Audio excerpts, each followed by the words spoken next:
The corpse of a 10-year-old child named Thuicha Mog was found hanged on a tree on Thursday morning.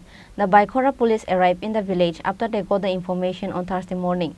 Incident took place at Madhu village, Santir Bazaar.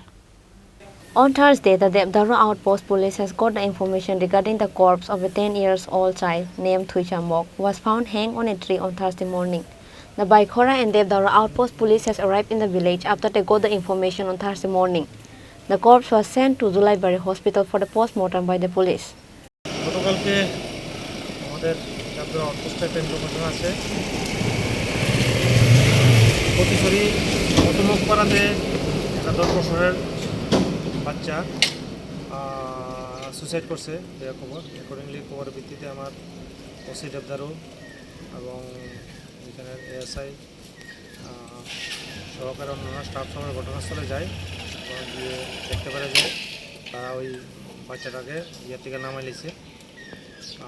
নামানোর পরে রাত্রেবেলা তারা নিয়ে আইতো না, তারা কোনো ধার্মিক কোনো কিছু থাকতে পারে, সকালবেলা দুপুরবেলা নিয়ে আসে পোস্টমর্টম করাইছে।